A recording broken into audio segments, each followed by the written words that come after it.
Good morning.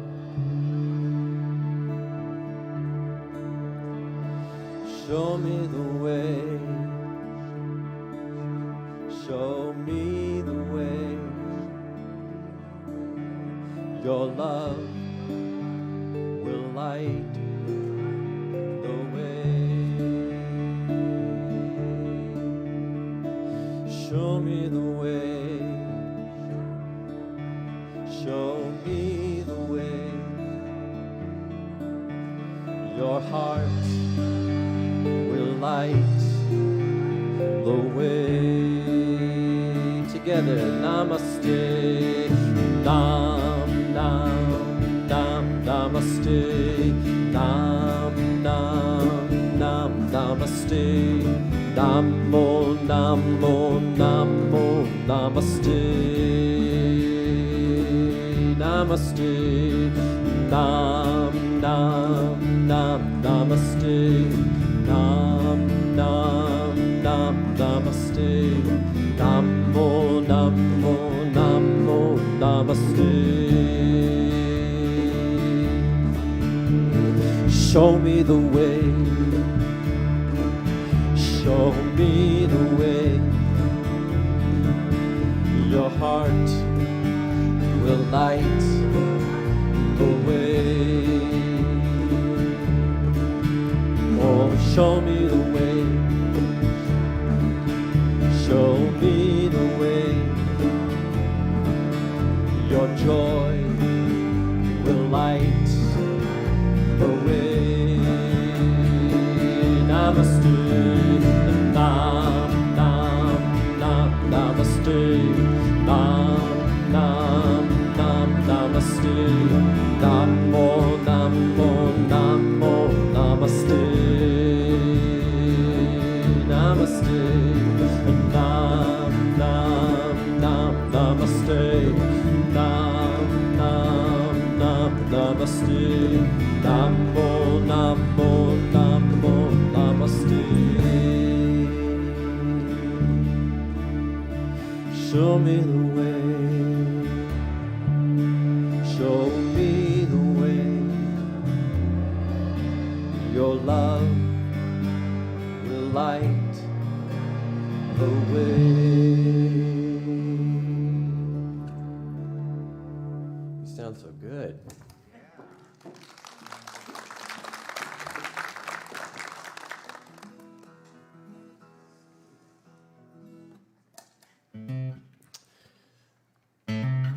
Everything I need to know about what lies before me. Everything I need to know about what lies before me is available to me, is available to me through the mind of God within me. Everything I need to know about what lies before me. Everything I need to know about what lies before me is available to me, is available to me through the mind of God within me. Everything I need to know about what lies before me. Everything I need to know about what lies before me is available to me, is available to me through the mind of God within me. Everything I need to know about what lies before me. Everything I need to know about what lies before me is available to me, is available to me through the mind of God within me, through the mind of God within me, through the mind of God within me.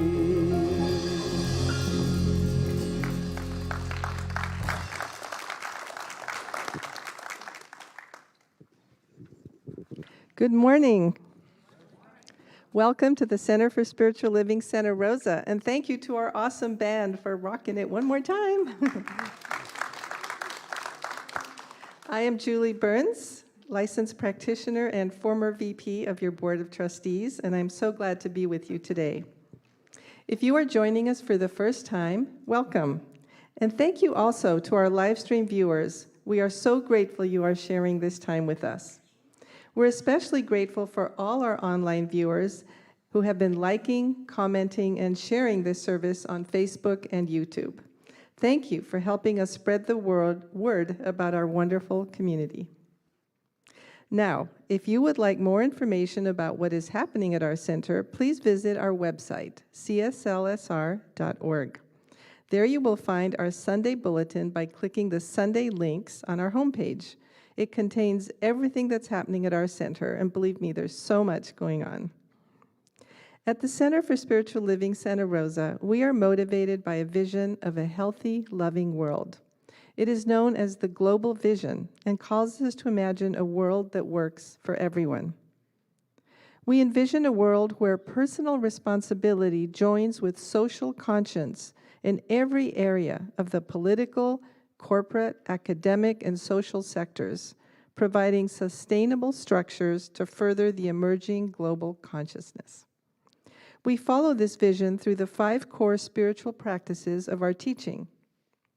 Spiritual study, which expands understanding through reading, learning, investigation, and honest self-reflection.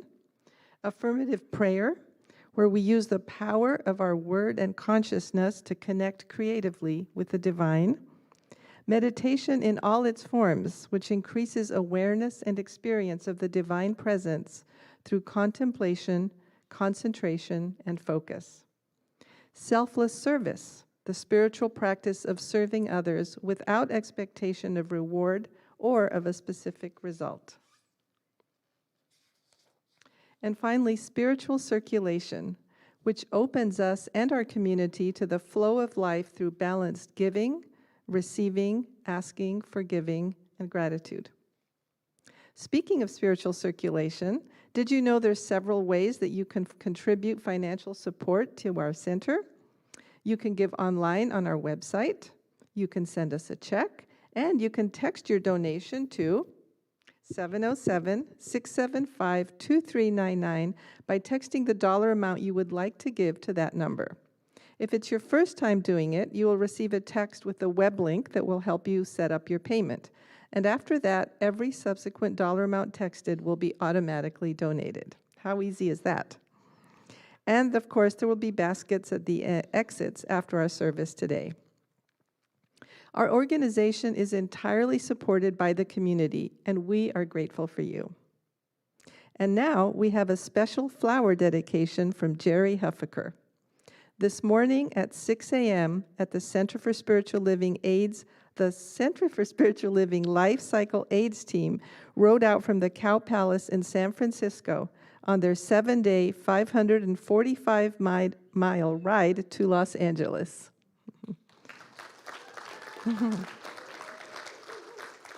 From all of us on the team, we are deeply grateful for your generosity, and we would love your prayers for a safe journey.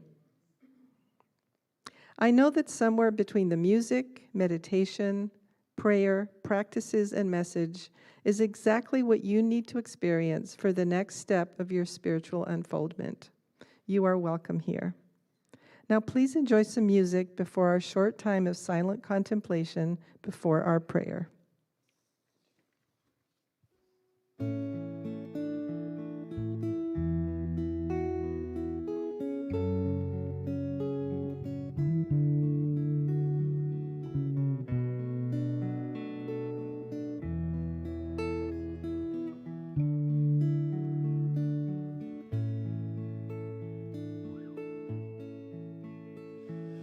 Living Spirit, I am grateful. Loving Spirit, I am free. So many gifts upon my table, loving kindnesses to me. Living Spirit, I am grateful.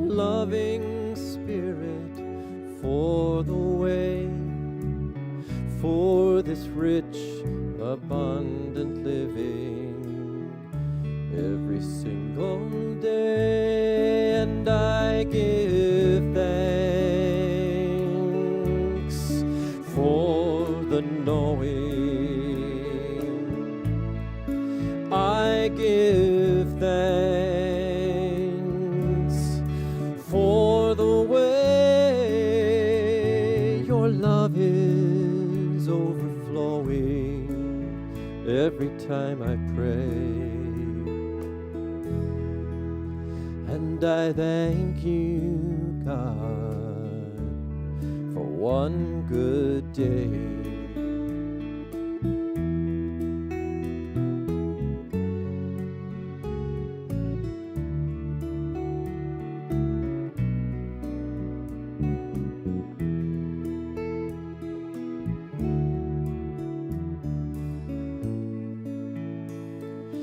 Living Spirit, I am grateful. Loving Spirit, I am free. So many gifts upon my table, loving kindnesses to me. Oh, living Spirit, I am grateful. Loving Spirit, for the way, for this rich, abundant living every single day. And I give thanks for the knowing. I give thanks for the way your love is overflowing every time I pray. And I thank you, God. Oh, I thank you, God, for one good day.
We take this moment to recognize that one presence divine. That one presence that is the very source of all of creation, living in and through and as all that there is. It is that animates every part, that breathes every breath. And it is that is fully abiding in and through and as all that there is right here in this moment. It is the life of my life. It is truly all that I am. The very stuff of which I am made, that guides and unfolds through every breath.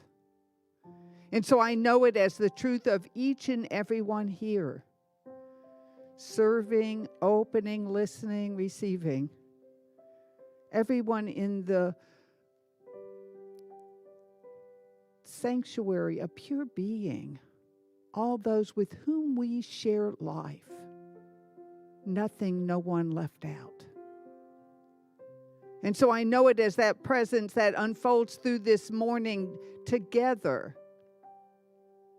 Everything participating to create this service. Everything an integral part of this one, held, supported, sustained by this one as this one. And I come home in conscious awareness of this truth, knowing that we are held and we are blessed in this presence. I simply give thanks in this knowing.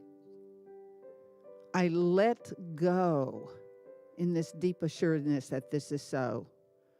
And so I let it be. And so it is. Amen.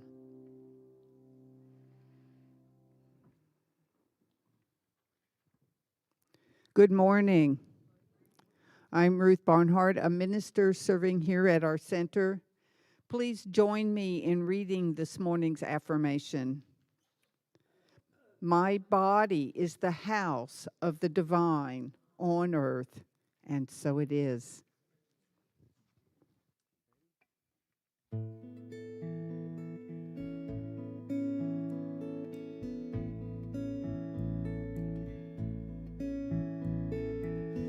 In my mind, prepare a place like a candle in a windless place, or a vessel for your grace.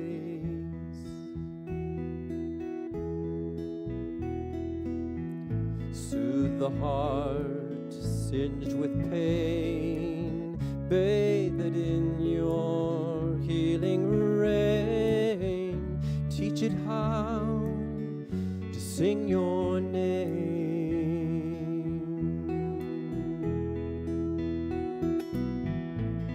I seem to remember a brighter way of being.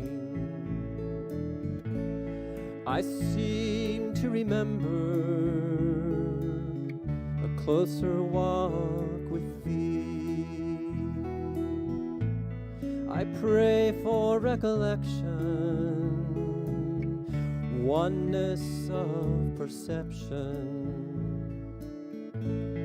a deepening connection.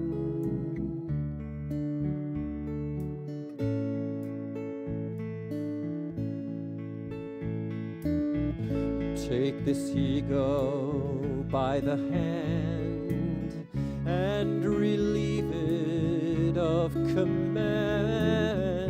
Let it seek a higher plan.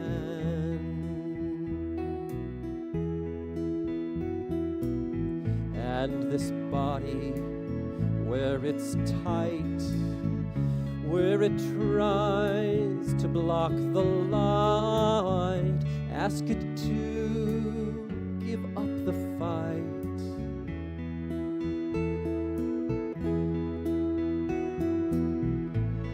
I seem to remember the brighter way of being.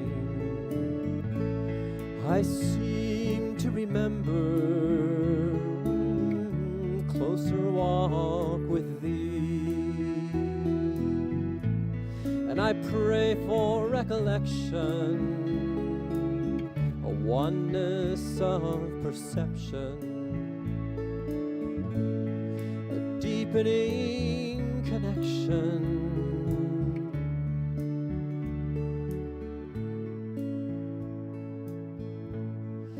Pray for recollection, oneness of perception, a deepening connection.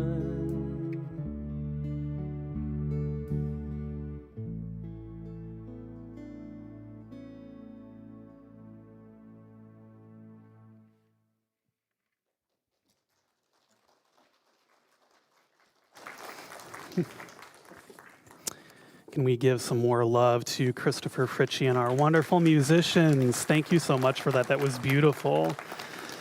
So I wanted to mention, as Julie Burns so wonderfully mentioned about this flower dedication, our AIDS Life Cycle team began their journey today. What she didn't mention, because we didn't know it until just this morning, is that the entire AIDS Life Cycle program to this day has raised almost $18 million this time around for AIDS research and support. So I wanted to call that out. That's such a wonderful thing, and I'm so grateful that we've got our own team there that raised their money to help out with that. It's such a wonderful thing, and really that's what our center is all about. So I love that good news.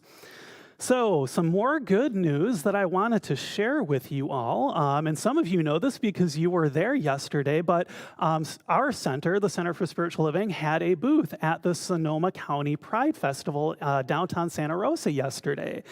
And if you were there, you noticed that, wow, there was such an amazing turnout, and what a wonderful time, what a wonderful inclusive place it was. And I bring that up because this month is Pride Month, and it's also the month where we, as you saw by our affirmation, we are now focusing our attention on the human body and how that fits into our whole spiritual experience. And I love Pride as such a wonderful segue to that, and I'll get into that in just a little bit.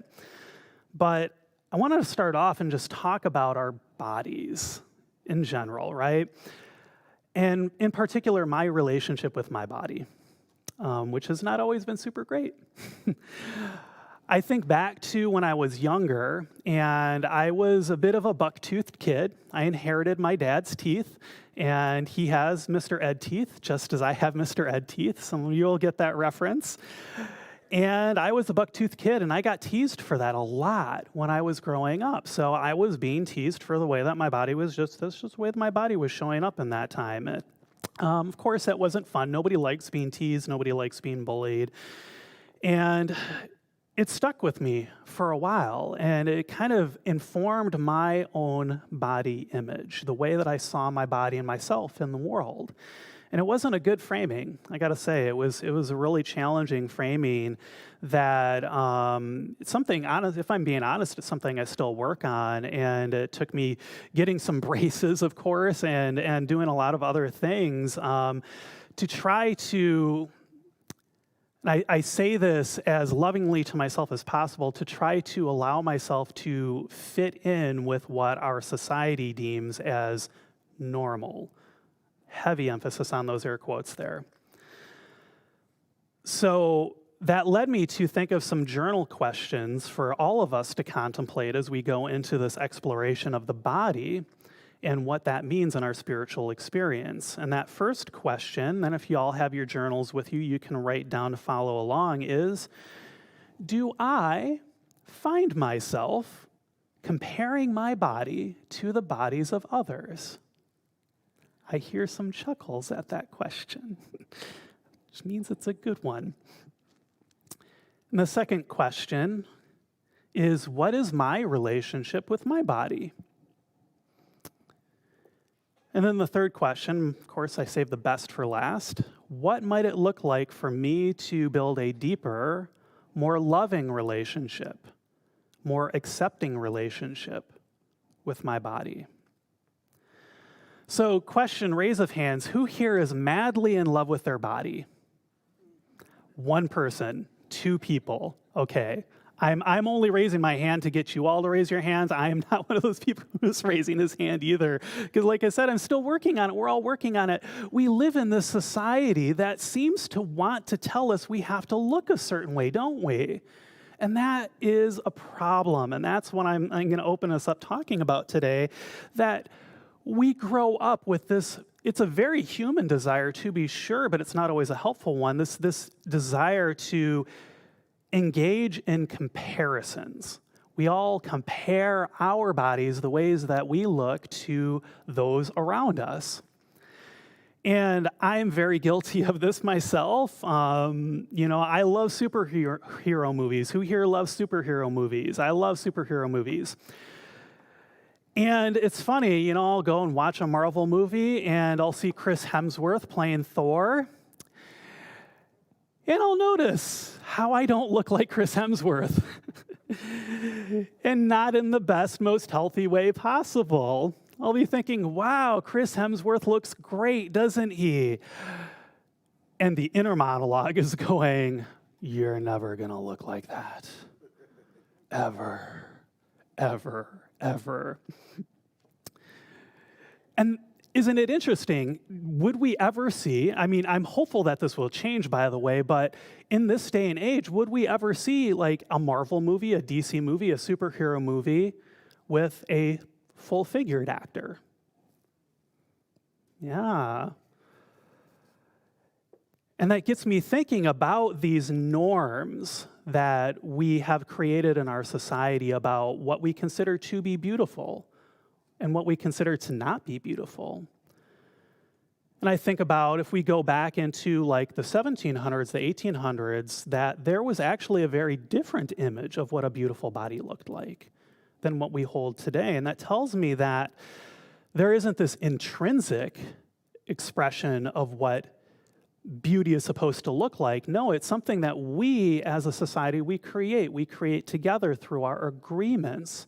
We learn when we're growing up what is supposed to look good in the world.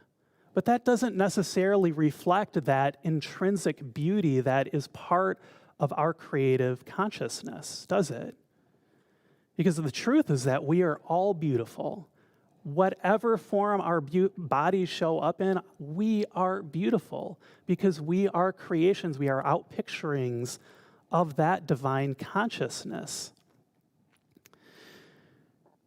And so I have to remind myself of that, because the problem that I think most of us have when we see media, for example, that shows us what, our society is saying beauty is, well, I look at Chris Hemsworth, for example. I actually looked this up. I'm like, what does Chris Hemsworth's workout routine look like when he's getting ready for a Marvel movie? Do you know what it is? He spends 90 minutes a day in the gym just to get himself ready, 5 days a week, with a very expensive personal trainer to look that way. How many of us have 90 minutes a day and the money to spend on a personal trainer 5 days a week to be able to do that? It's an unrealistic expectation for the vast majority of us. In fact, for many of us, that would probably be unhealthy, wouldn't it? Yeah. I think I'll go to the gym, and I just started doing that again myself, and be lifting some weights, and then I get out of that, and my whole body is yelling at me, because it's been the pandemic for 2 years, and I kind of, haven't been as active as I would have liked to have been. That's a problem.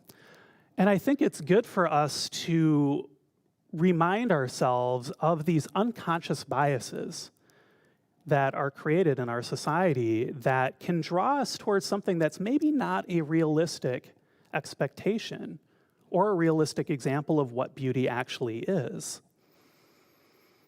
So this desire to compare, it's pretty natural. We all compare ourselves to others, but it's not very helpful. And I'm reminded of Julia Cameron, author Julia Cameron, who wrote The Artist's Way. It's one of my favorite New Thought books. And she talks about creativity in the artist's way. And she talks about one of the number one things that we can do to sabotage our creativity. And do you know what it is? It's when we start to compare our work, our creative expressions, to the creative expressions of others. And what she says is that there are two things that can happen when we do this. The first thing, and this is what tends to happen for me, is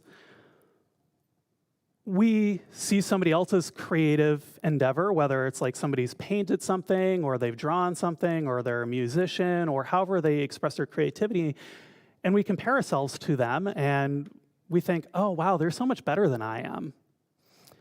And so that shuts down our creativity, because what I hear when my mind starts to go to that is, well, why would I bother? That person's doing a much better job than I am. Why would I create anything? So that's dangerous.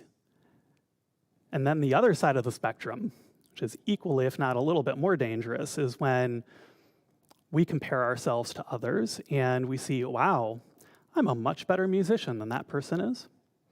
I'm a much better painter, much better actor, much better yada, yada, yada. And that takes us into our narcissism. And that also shuts us down because it keeps us from actually being in the authentic expression of our creativity. And so I mentioned that example because that's how it works with our bodies too. If we find our bodies somehow lacking in comparison to those around us and comparison to what this social standard is that is pretty arbitrary, by the way, then we can either feel less than, or maybe we can find our way into narcissism. Maybe we really match that social standard and we're like, yeah, I look so much better than that person. Well, both of those shut down that authentic expression of who and what we are. And this is why I brought up pride. I love pride so much because, yes, pride is about honoring and seeing, emphasis on that word, seeing our LGBTQA plus communities. What I love about pride, though, every time I go there, is that pride is also about being absolutely unashamed of whatever our body is. If you go to pride, you will see many bodies. Sometimes bodies that are not wearing much clothing. And it's wonderful because in that moment, in that pride experience, everybody is able to be seen, everybody is able to be accepted exactly as who and what they are. Sans judgment, sans any of these social ideas of what people need to look like. That's why I love pride so much. And why I'm so grateful that this body conversation is coinciding with our Pride Month, because I feel like they both go hand in hand, don't they? This whole idea that we can simply accept our bodies exactly as they are. And sure, maybe we want to exercise more so that we can feel better physically, so that we can be healthy. But when we can find that center as opposed to how I used to exercise, which is, I want to look good, right? I had to find the right reason to do it.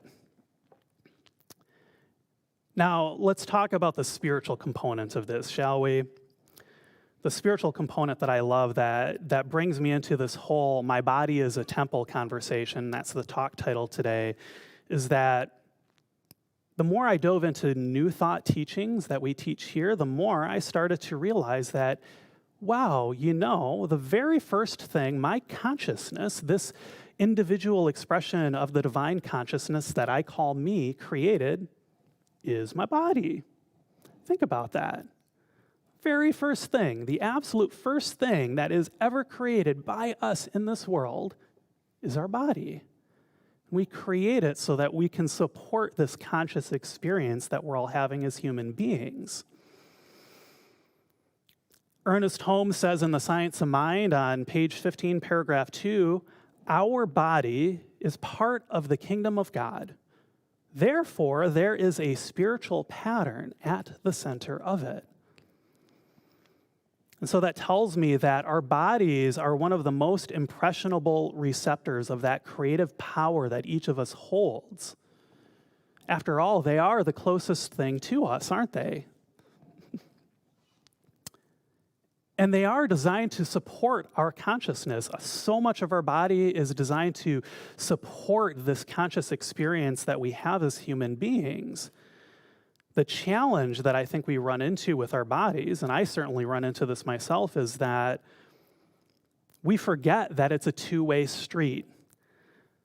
For me, oftentimes, it's my mind telling my body what it needs to be doing instead of listening to what my body is trying to tell me and building a collaborative relationship with it. So that reminds me that for me to be in a loving, caring, and radically accepting relationship with my body, how it's showing up now means that I have to be in relationship with it.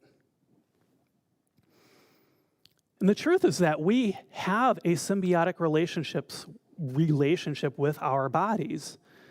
Everything that is happening in our bodies, oh my God, it's such a miracle how our bodies work, how our bodies show up in the world. Because if you think about it, there are millions and millions of tiny, itty-bitty little cells that you need a microscope to be able to see that are all working in concert to create us, to give us this platform to experience, to give us the ability to run through life, to do jumping jacks, to go swimming, to go hiking, to experience.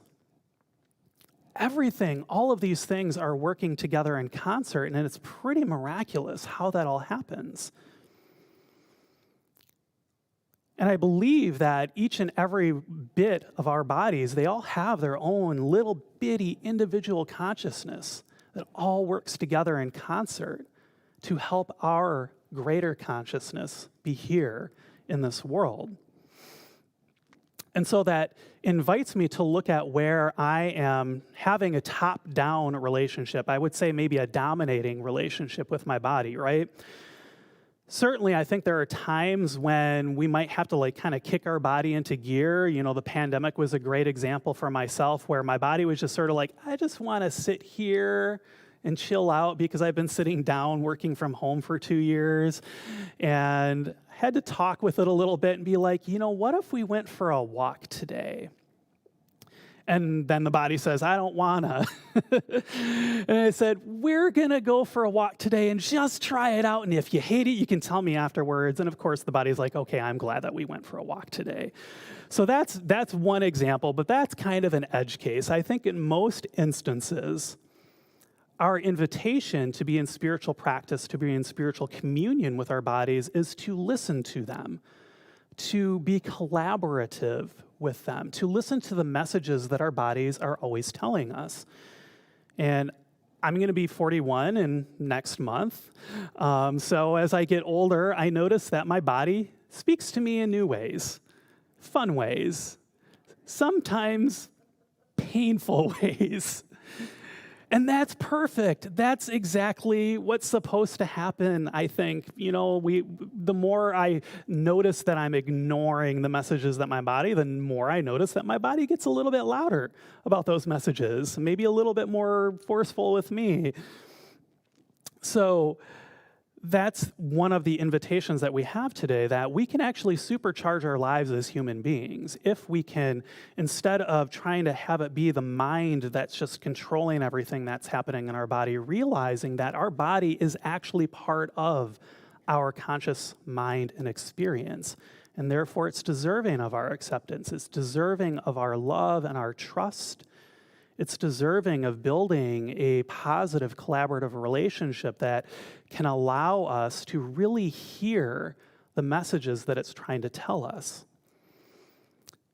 And now this is, I'll say that this is the good news, even though I know that this can be challenging for myself. It also means that we have to take time to feel our emotions. And that's one of the biggest things that we talked about last month, right? We were talking about emotions and how emotions show up and how they show up in our bodies and how we have an opportunity to listen to them. One of the things that happens if we don't listen to those emotions is they can get stuck in the body. And for me, they get stuck as the tension in my shoulders or as indigestion or maybe my bowels feeling irritated or whatever. All of those are stronger reminders, I think, that, oh, I have not been listening to my body. I have not been listening to the emotions that it's trying to show me. And that is what I'm hoping that we can move beyond, because the more we're able to actually just sit and feel, oh, you know, I'm feeling angry right now, and actually feel the emotion, the less likely it is that it's going to get trapped in our bodies and then we have to deal with it later. And oftentimes, in my experience, having to deal with it later when it's much more painful, right? So how can we build awareness? How can we build awareness of our bodies and their needs and their desires? What can we do to make this a true spiritual practice? Well, I'll start us off by saying, repeating something Ernest Holmes says on page 99 of the Science of Mind textbook, and that is that our body expresses intelligence. It's apparent intelligence being lent by the consciousness which permeates it. I love that, this idea that the consciousness permeates our whole body. And what I've been noticing, what I've been doing myself as a spiritual practice is, one, taking that time to notice. Notice when I'm out of alignment with my body and its needs. And I'll give you an example. I like to graze. Do we have any late night grazers here where you maybe find yourself in the refrigerator or in the pantry when you've already had a large dinner and you know that you're not hungry, right? I know when I'm doing this that I am not hungry. My body has sent me a very clear message. That was a delicious dinner, Russ. Why are you trying to eat some more? We don't need any of that. And so I have to ask myself, well, why am I feeling like I want to go eat that bag of Cheetos right now? Why am I wanting to go and eat that pint of Haagen-Dazs, which has to be strawberry? Why? And that's a good question to ask ourselves when these urges come up, when we know that I have eaten, I am sated, so why am I hungry? And certainly there's other examples, I'm just using this one here, but asking that question why is a good first step, isn't it? And when I do that, I find that, I'm ignoring the messages that my body is trying to tell me, it's trying to tell me in that moment. I'm ignoring that message of my body saying, why in the holy blazes did you stuff me full of an entire bag of Cheetos? I ignore those, and so I get an answer to that, and then the next question becomes, well, why did I ignore my body? Why did I decide that this was going to be the thing that I'm going to do as opposed to honoring what it's telling me? And so I go a little bit deeper and maybe I find out, I was feeling kind of sad about something that happened today. Maybe I read something in the news and that was making me feel sad. Maybe I had a challenging interaction with somebody today and I'm having a feeling that I ignored in that moment, and now it's coming up, and I'm trying to ignore it again. And that usually doesn't work. And so there's a really simple process that I found that we can do to, I'm somebody who likes structure in my life. So what we can do differently when we build this awareness, when we start to learn about this, is when that thought comes up to go and eat that Haagen-Dazs pint, or when we want to eat that bag of Cheetos, or maybe it's something that's pushing us to do something that our body isn't ready for, that our body is really fighting against, what we can do is we can talk to our ego. We can say, hold on a second, I would really like to take a moment to hear what my body is saying. So we interrupt that thought that's trying to lead us to the behavior that we know is going to lead to pain in our physical body. And then the next step is simply to listen. Maybe I do that and I hear that, my body's actually telling me that I'm full right now. I don't need to eat anything. And then when we do hear that message, and this is the most important part, we have to trust it. We have to honor it. We have to listen and trust that our body is telling us the truth in that moment, that it's not lying to us saying that, that bag of Cheetos is going to make us feel pretty garbagey if we eat it, but trust it. Trust that it actually knows and that it's simply trying to communicate its wisdom to us. And so I'm going to conclude by saying that in this practice of listening to the body, we can start to build a more loving relationship with it. And that's what we're going to be talking about throughout this whole month, is how we can build this loving relationship with our physical bodies. We can learn to honor the needs and the desires and the very interesting ways that our bodies speak to us. And we can stop comparing ourselves and our bodies to other people. learning to accept them exactly as they are, exactly as the beautiful bodies that they are.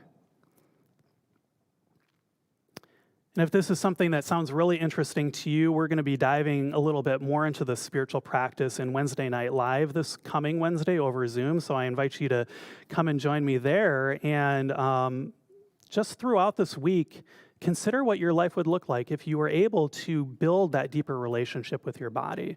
If you learned how to accept it, to know that no matter how your body shows up in the world, it's absolutely perfect. It's absolutely amazing. It's absolutely beautiful. There is no social construct at all that can tell you otherwise.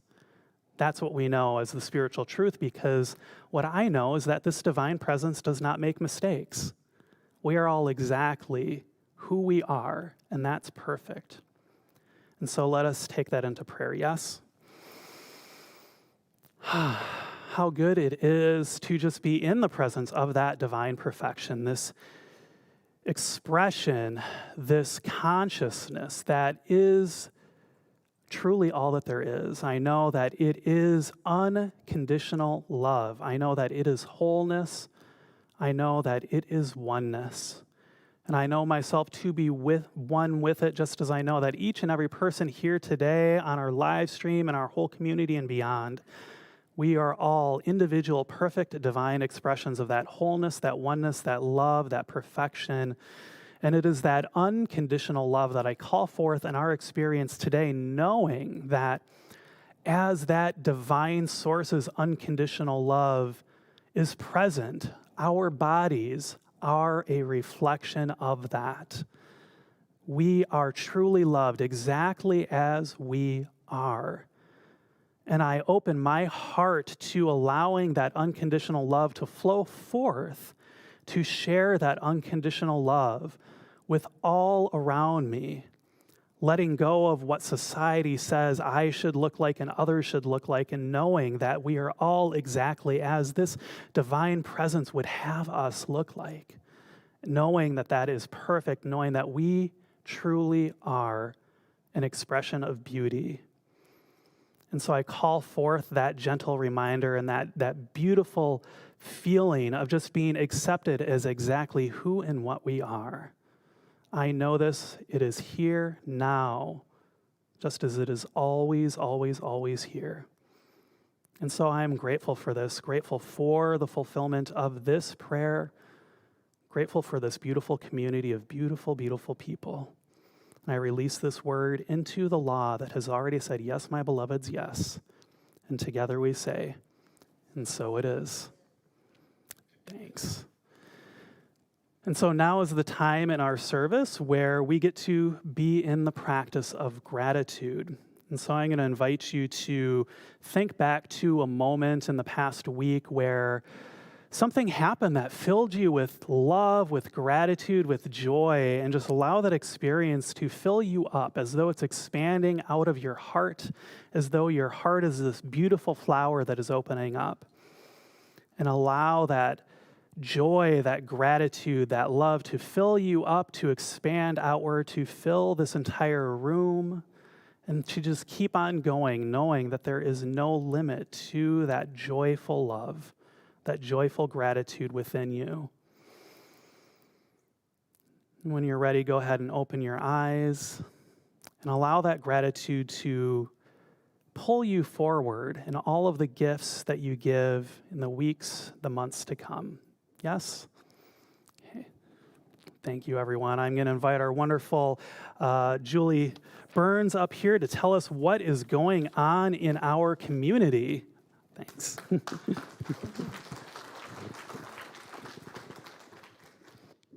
Hi again, and thank you, Reverend Russ, for that inspiring talk. Let's give our bodies a hug.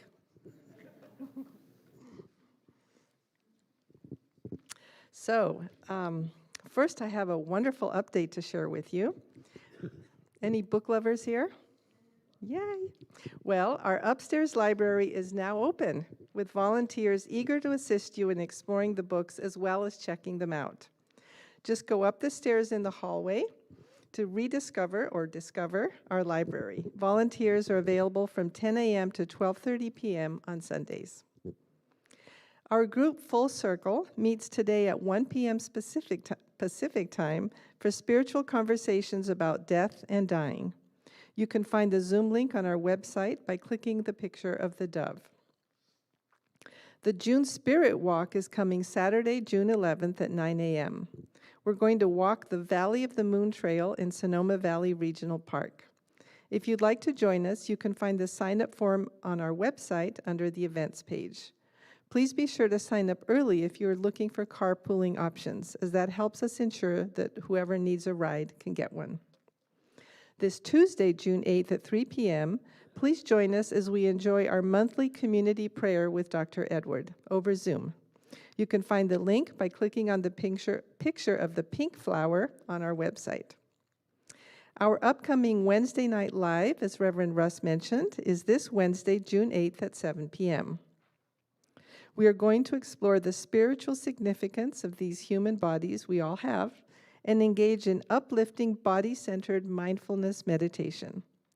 Please be aware that this event has been moved to the second Wednesday of the month and will not happen on the first Wednesday of June, which is already passed. Yes, good point. You can find the Zoom link on our website under the events section of our website. And now we have a video from Reverend Russ inviting us to his upcoming Roots of Science of Mind class, which begins this Tuesday evening. Hello everyone, it's Reverend Russ, and I'm inviting you to our upcoming class, The Roots of Science of Mind, and that starts on Tuesday, June 7th at 6 p.m. Pacific time. Now, have you ever wondered how Ernest Holmes came up with his teachings in the science of mind? Well, then this is the class for you. We're going to be studying the same spiritual giants that influenced Ernest on his own spiritual journey, and those teachers are Ralph Waldo Emerson, Thomas Troward, and Emma Curtis Hopkins. This class isn't just reading, by the way. We're going to share rich spiritual practices with one another, as well as engage in some deep philosophical conversations and discussions based on those three teachers. So please click on the Register for Current Classes link on the front page of our website if you'd like to sign up, and I will see you in class. That guy, I know, right? All right, well, let's close this service out. But before we close it out, if you have been having a challenging time, if you might have cried yourselves to sleep last night, or if you're just looking for some spiritual support, I really invite you to check out our after-service prayer on Zoom. We have that after the 9 a.m. and the 11 a.m. service, and you can find the link on our website. It's a really wonderful way to be with one of our spiritual practitioners and allow them to affirm the truth for you. So I definitely invite you to check that out.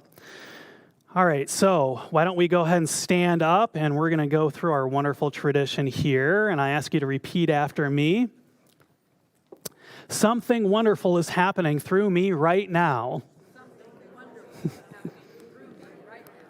It is this thing called life. Life is in my mind. Life is in my body. And life is in my affairs.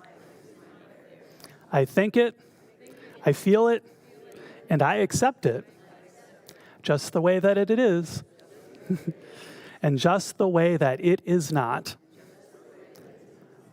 Thank you, life.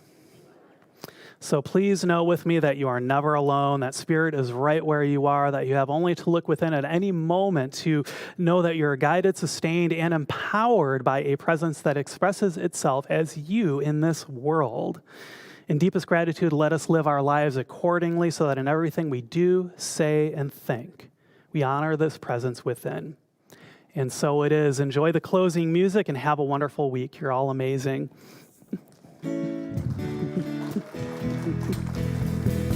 Spirit of love now leads me. The Spirit of truth sets me free.